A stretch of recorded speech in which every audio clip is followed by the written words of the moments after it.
Greetings, everyone. Welcome to this month's DBT lesson, where we are continuing to learn the skills in the emotion regulation module of DBT. The skills here are about how to build your life so that you become less sensitive and vulnerable to painful emotions. All of us have times where we are more vulnerable to painful emotions than at other times. When we are vulnerable, we can be much more sensitive to events that prompt painful emotions. Some people lead lives that make them vulnerable to painful emotions almost all the time. But accumulating positive events in your life and practicing the other skills that I'm going to talk about will help increase your resilience. Then that's the goal of the skills I'm going to discuss today. Reducing the vulnerability to the painful emotions as well, and thus reduces vulnerability to emotion mind. And at the same time, increasing our resilience to stress. So last month, we discussed understanding and labeling emotions, what makes it hard to regulate emotions. We discussed changing unwanted emotions. So today, we're going to discuss, like I said, reducing emotional vulnerability to the emotion mind. And the skills I'm going to talk about, drum roll, get ready for our acronyms of the month. ABC, please. Pretty easy to remember. ABC stands for accumulate positive emotions, build mastery, and cope ahead of time. So once again, A in ABC is accumulating positive emotions, B is build mastery, and C is cope ahead of time with emotional situations. So the A, accumulate positive emotions. There's a lot of things you can do in the short term as well as the long term. So the short term is basically doing pleasant things that are possible now.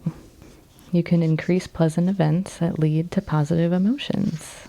So where I get all my information about DBT, this wonderful workbook and handouts and worksheets, they actually include a worksheet that's titled Pleasant Events List. There are 225 things on this pleasant events list. Ready? Here we go. Number 1. Just kidding. I'm not going to go through all 225. But it is really useful if you need some ideas. Listening to music, watching a movie, thinking about past trips. I like that one a lot. If you've traveled and you have some special trips that you've captured memories, whether it's through photos or just in your mind, it's a wonderful one. Painting, sleeping, driving. Cool. So many things on this list. Wow. So that's all in the short term. Trying to accumulate as many positive emotions in the short term by doing pleasant, positive activities. So that's in the short term. The long term is making changes in your life so that the positive events will happen more often in the future. In other words, build a life worth living. So there's several steps to this long-term process of accumulating positive emotions. The first one is kind of redundant, but it's avoiding. Start now to do what is needed to build the life you want. Now, if you're not sure about what to do, follow the steps below. Step 2, identify values that are important to you. And now in all of my materials, I've got some examples of values as well.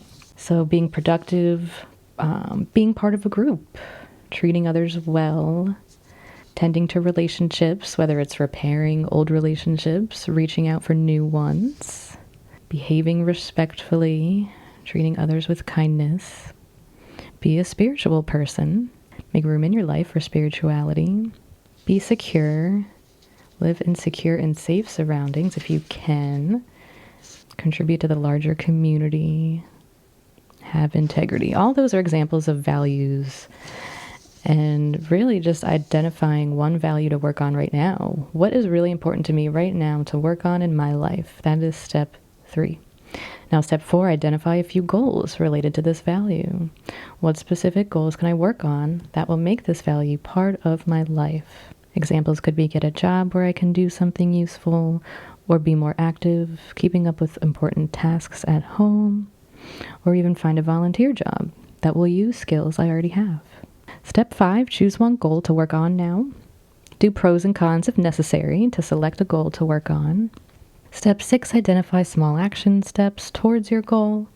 What small steps can I take? Visit places, look for job openings, submit applications, write your resume. And step 7, take one action step now. Example, go on the internet and check for jobs. So that is all different ways to accumulate positive emotions, whether it's in the short term or the long term. And that is A in our ABC. B, build mastery. Do things that make you feel competent and effective to combat helplessness and hopelessness. Plan on doing at least one thing each day to build a sense of accomplishment. And this is totally up to you. It can be as simple or as complex as you want it to be, because you are the only one who knows what feels like a sense of accomplishment.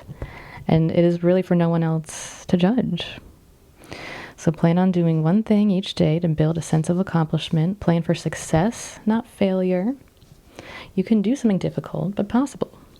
Gradually increase the difficulty over time, and eventually look for a challenge. If it's too easy, you can try a task that's a little harder next time. And that is how we can build mastery. And then we have C, cope ahead of time with difficult situations. This is where you kind of rehearse a plan ahead of time so that you're prepared to cope skillfully with emotional situations. So how can we do this? Well, we can describe the situation that's likely to prompt the problem behavior. Check the facts, be specific in describing the situation, name the emotions and actions likely to interfere with using your skills. Next, decide what coping or problem-solving skills you want to use in the situation. Be specific. It's always appropriate to write out how you want to cope with the situation, with your emotions, with the action urges. Next, imagine the situation in your mind as vividly as possible. Imagine yourself in the situation now, not watching it. And then you rehearse your mind coping effectively. Rehearse in your mind exactly what you can do, your actions, your thoughts, what you say, and how you say it. Rehearsing in your mind coping effectively with new problems is going to build that resilience. It's going to get you feeling prepared to deal with whatever is going to come your way. And now after you rehearse, practice relaxation. That way, any sort of stressful feelings or symptoms that came up, we can try to dissipate those. And that is ABC, accumulate positive emotions, build mastery, and cope ahead of time by making a plan and rehearsing how you're going to enact that plan. Now, please, PLEASE, that is where we treat physical illness, balance eating, avoid mood-altering substances, balance sleep, and get exercise, or just get moving. So really briefly, I'm going to have this written out in the Patreon as well. So just real briefly, going over the please skills. Please treat physical illness. Take care of your body. See a doctor when necessary, and take prescribed medication. E, balance eating. Be mindful of not eating too much or too little. Eat regularly and mindfully throughout the day. Stay away from foods that may make you feel overly emotional. A, avoid mood-altering substances. Stay off illicit drugs. Use alcohol in moderation, if at all. S, balance sleep. Try to get 7 to 9 hours of sleep a night, or at least the amount of sleep that helps you feel recharged. Keep to a consistent sleep schedule, especially if you're having difficulty sleeping. And E, get exercise, some sort of movement, some sort of exercise, at least 20 minutes of movement. And that is, please take care of your mind and body. Now I want to go over another way to change unwanted emotions. Last month, I reviewed checking the facts, one of my favorite skills. So often I feel like my mind, my anxious brain, my emotion mind wants to create all these stories and narratives about whatever's going on. And I frequently have to force myself to stop and check the facts. This month I'm going to discuss opposite action, and that is changing your emotions by acting opposite to the emotional urge to do something. Like all these skills, I think this one definitely takes some practice. But after some practice, I really think it can become easier and so useful. So the time to use opposite action is when your emotions do not fit the facts, or when acting on your emotions is not effective.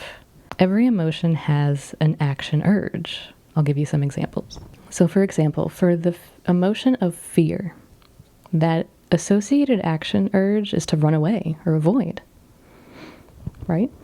So an opposite action of that is to approach or don't avoid. Another example with the emotion of anger. The action urge is usually to attack. So an opposite action, gently avoid or be a little nice. For the emotion of sadness, the action urge is usually to withdraw or isolate. So an opposite action is to get active. Easier said than done, I know. For the emotion of shame, that associated action urge is to hide and avoid. So an opposite action is to tell the secret to someone who will accept it. Now this is another 7-step process for how to do the action that I'm going to review. Step 1, identify and name the emotion that you want to change. And I went over how to do that in earlier lessons. Step 2, check the facts. See if your emotion is justified by the facts. I don't know if you're into Law and Order. You can pretend that you are your own Olivia Benson. Like, where's the evidence? Another way to say check the facts. Check also whether the intensity and duration of the emotion fits the facts. For example, irritation fits the facts when your car is cut in front of, but road rage does not. An emotion is justified when your emotion fits the facts. Okay, step 3. Identify and describe your action urges.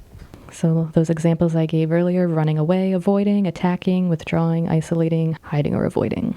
Those are some possible action urges. Step 4, ask your wise mind. Is expression or acting on this emotion effective in this situation?